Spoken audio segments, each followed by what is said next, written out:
Sou vítima de racismo e de preconceito. Quem é jovem negro convive com medo. Pra nós de pele escura é difícil arrumar emprego. Pra nós os funkeiros, rappers ou roqueiros, temos menos oportunidade de emprego. Nós somos tratados como marginais. As autoridades nos enquadram.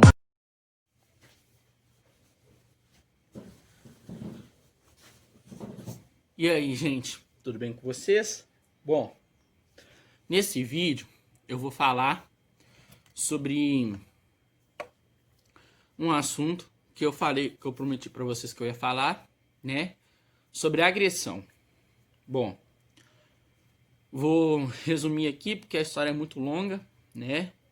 Pra gente não ficar aqui até meia hora falando sobre isso, né? Então vou fazer um assunto bem resumido aqui. Bom, é o seguinte, eu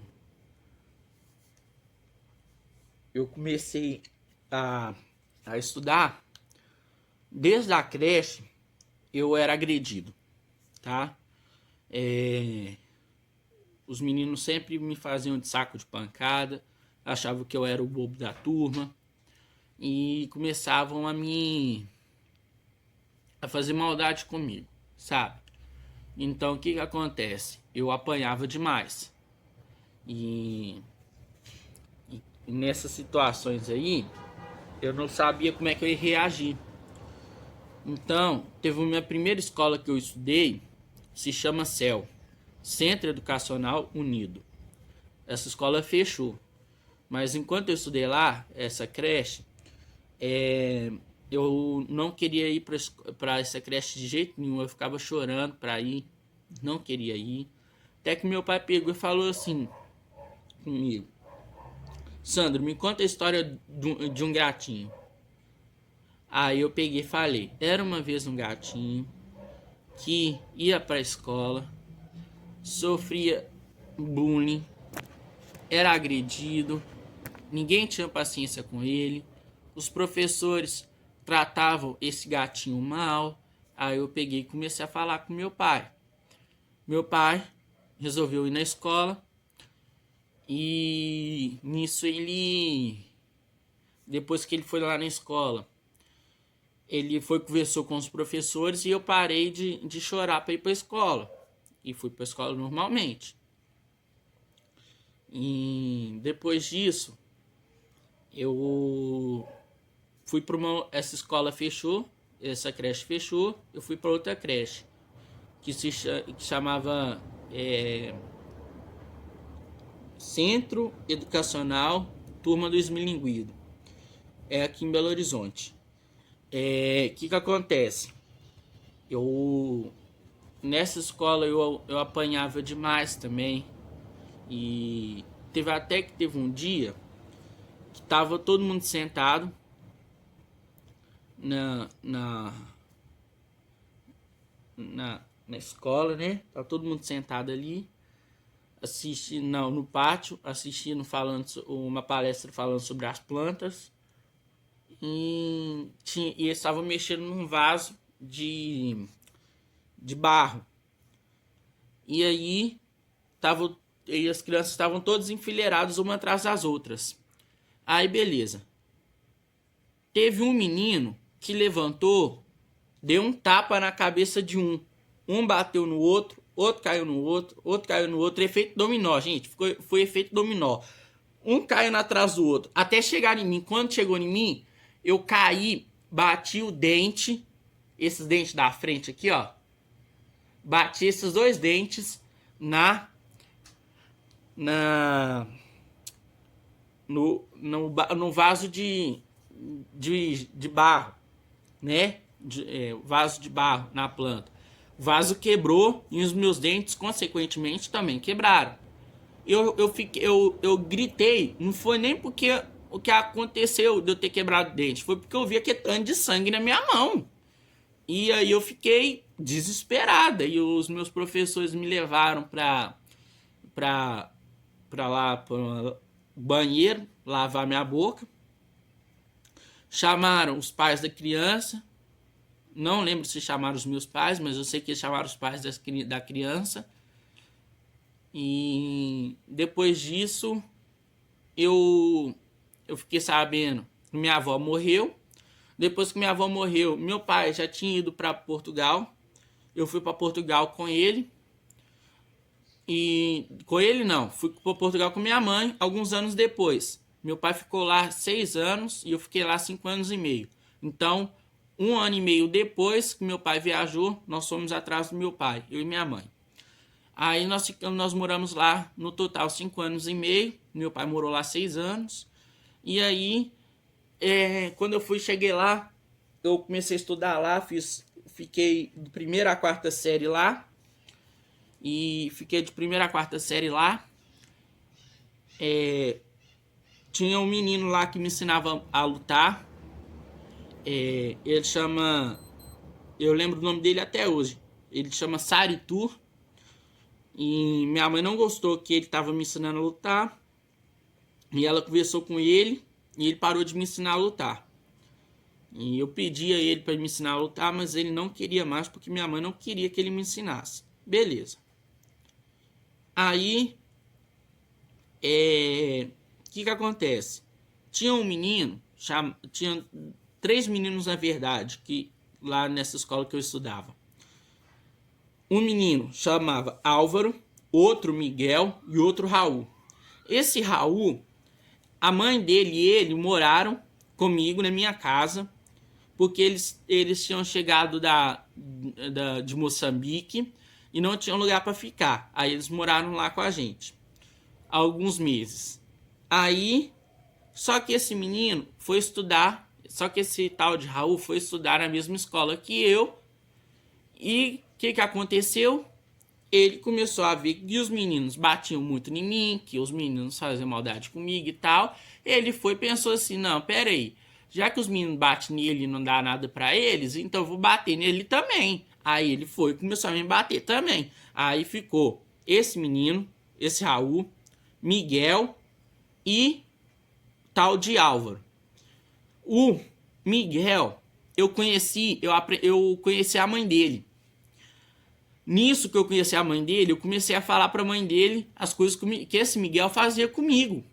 Então, toda vez que a mãe dele me via, eu pegava e falava, ó, Miguel fez isso e isso comigo. Aí a mãe dele chegava e quebrava ele no couro. Na minha frente. Depois, ele começou a parar de me bater, porque ele viu que eu tava contando pra mãe dele tudo que ele fazia comigo. Então ele desistiu de me bater. Então aí ficou só esse Raul e o Álvaro me batendo. Até que depois disso, eu voltei pro Brasil com 11 anos de idade. Foi em setembro de 2009. Setembro de 2009. Vim pro Brasil.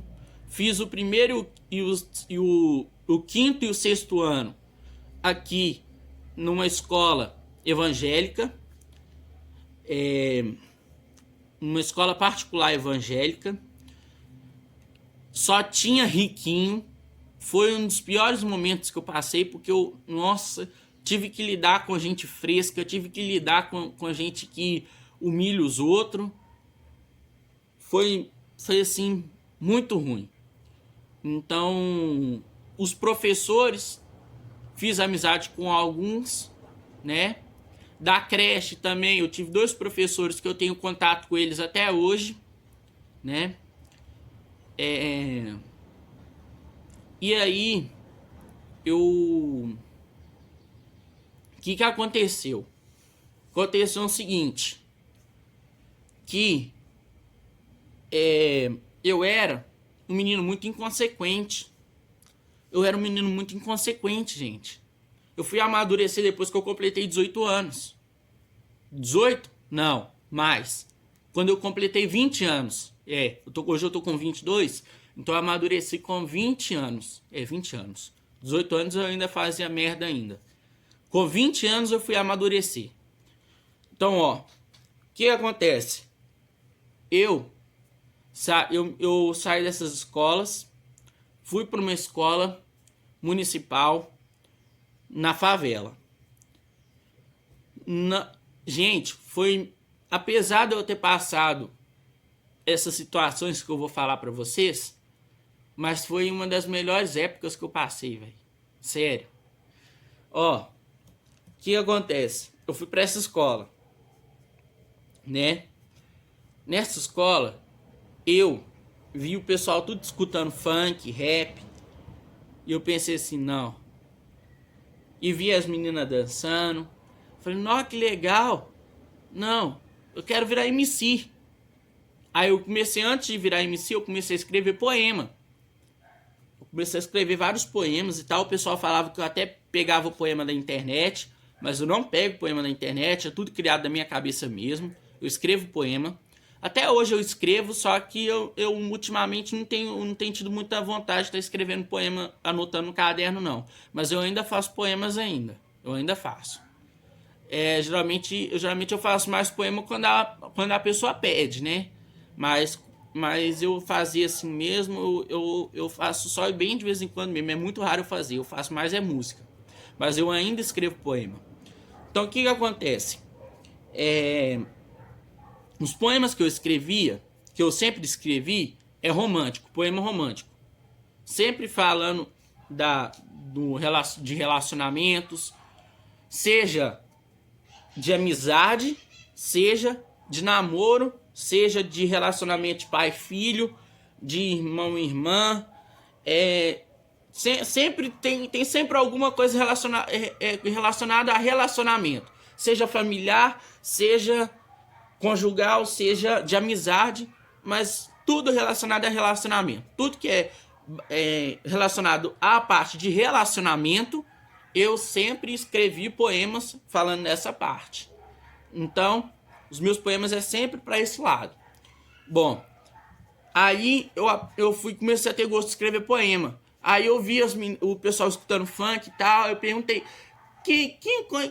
como é que chama esse pessoal que toca esses tipos de, que faz esses tipos de música? Aí ele falou assim, ó, MC. MC significa mestre de cerimônia, Sandro. Então, se você quiser ser você pode fazer isso, isso e aquilo outro. Aí eu só me dando dica. Aí eu fui e me tornei um MC com 12 anos de idade. Com 12 anos de idade, me tornei um MC. Só que é o seguinte, eu nunca, até hoje na minha vida, nunca fiz show. E de ir pra balada, fazer show em balada, em restaurante, bares, nunca fiz show. Mesmo assim, eu consegui ter minha fama. Mesmo não fazendo shows nesses lugares, eu consegui ter minha fama. Eu consegui ter minha fama em alguns lugares aí daqui de Belo Horizonte, onde eu moro. Eu já sou conhecido em alguns lugares daqui de Belo Horizonte. As pessoas já me pararam na rua uma vez. Eu sei que é o MC Sandrinho. Eu falei, sou. Aí falou, não, bacana. Eu ouvi sua música e tal. Você canta bem pra caramba. Já me procuraram no Facebook, já falaram, não, você que é um MC? Eu falo, sou. Ele falou assim, não, eu já ouvi sua música é bacana. Então, ou seja, eu vou ganhando minha fama aí, né? Nessa forma aí, entendeu? De divulgação de boca a boca. As pessoas vão me divulgando. E eu vou me divulgando também. Então é assim que eu vou ganhando minha fama. Mas, que acontece? Voltando ao assunto aqui, essa escola onde eu aprendi a ser MC, que foi a parte boa, uma das partes boas, a parte ruim é que tinha uma menina chamada Keila. O que acontece? Ela me agredia o tempo todo. Os meninos faziam raiva nela, ela vinha em mim e me batia. Os meninos faziam raiva nela, vinham em mim e me batia. Todo dia era a mesma coisa. Todo dia a mesma coisa. Eu chegava em casa com o olho roxo, com a gengiva sangrando, língua sangrando. Chegava em casa com a cara roxa mesmo e apanhava mesmo. O que acontece? Depois disso, eu saí dessa escola, né? E fui para uma outra. Só que para um bairro mais nobre. Um bairro mais de pessoas que têm mais dinheiro. Uma escola municipal também. Eu conheci uma menina que eu era apaixonado com ela, doido para namorar com ela. Só que eu via que todo mundo agarrava ela e ela não fazia nada. Aí era no dia do aniversário dela, eu fui querer fazer uma surpresa pra ela, dar um abraço por trás e falar surpresa, feliz aniversário. Eu fui abraçar ela por trás, ela não teve reação nenhuma. Aí eu fui, dei feliz aniversário pra ela e fui pra quadra da escola. Nisso que eu fui pra quadra da escola, ela foi atrás de mim.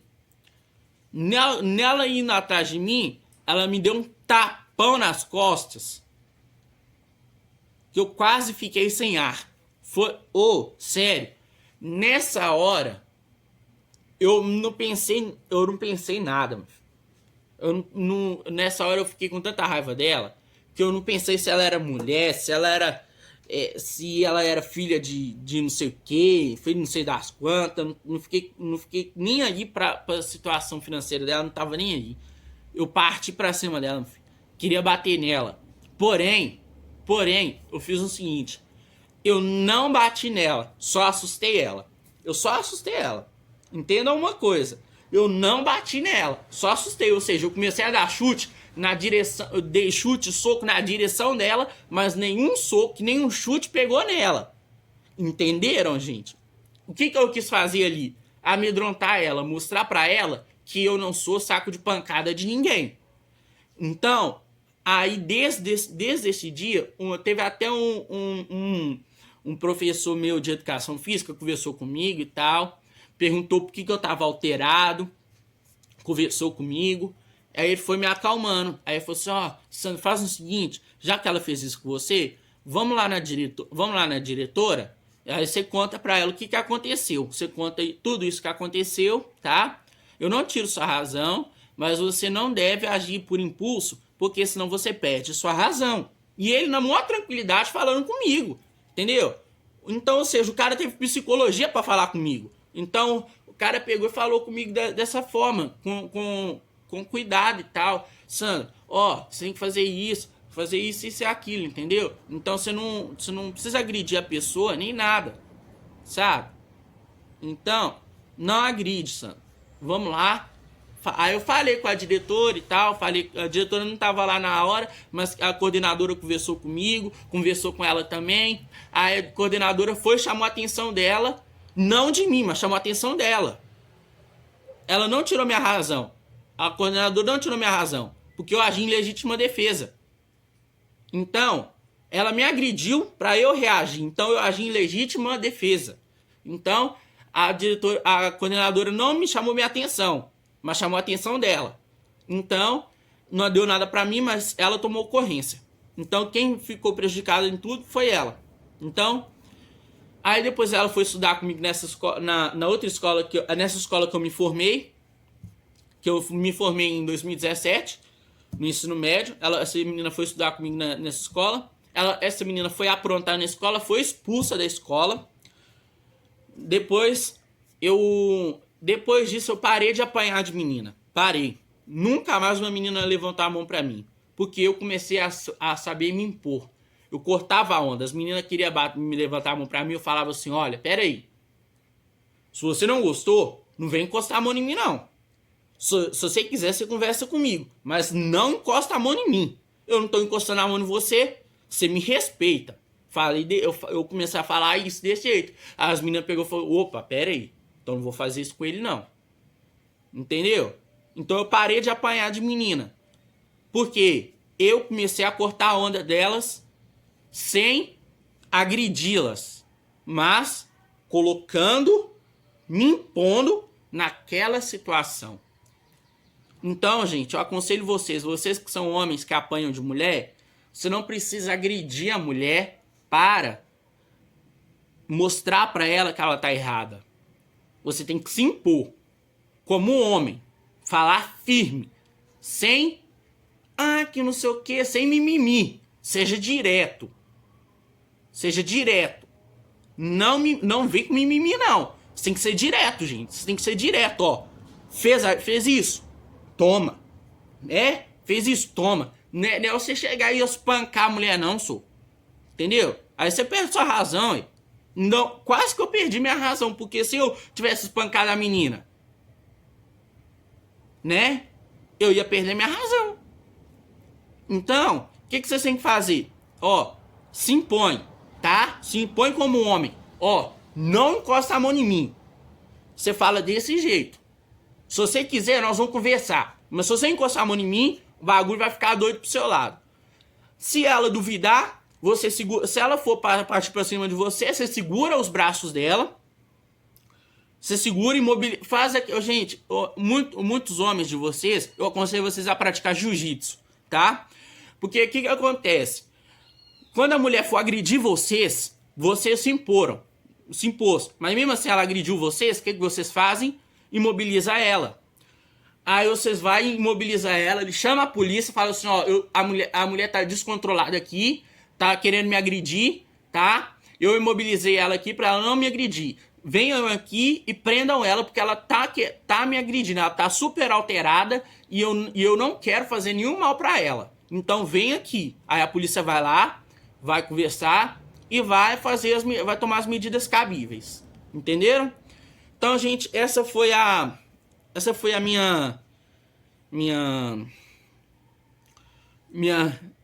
meu testemunho aí de como eu apanhei feio nas escolas aí. Se você já apanhou aí alguma vez de mulher aí, deixe nos comentários, tá?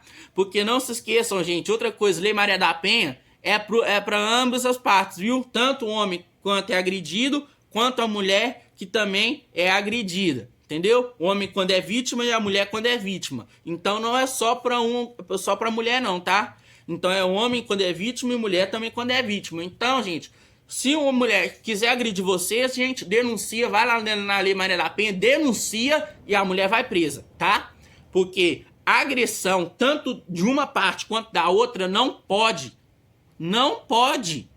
Entendeu? Ninguém é saco de pancada de ninguém, não, gente. A gente tem que aprender a respeitar um ao outro, poxa. Entendeu? Bom, gente, é isso aí, tá? E, o meu próximo vídeo que eu vou fazer falando sobre a minha arte marcial. Vou contar um pouco sobre a minha arte marcial, tá? E quem quiser aprender aí, vocês colocam aí nos comentários aí, se vocês quiserem que eu coloque videoaula da minha arte marcial, vocês deixem aí nos comentários. Mas o próximo vídeo que eu vou fazer, eu vou fazer falando sobre a minha arte marcial. Eu vou tratar de outros temas também, tá? Então vocês vão deixando sugestões de temas aí pra mim, que eu vou lendo os seus comentários aí, eu vou pensando em qual tema que eu vou colocar, tá bom? Um abraço, gente. Até a próxima. Fiquem com Deus. Até lá. Fui.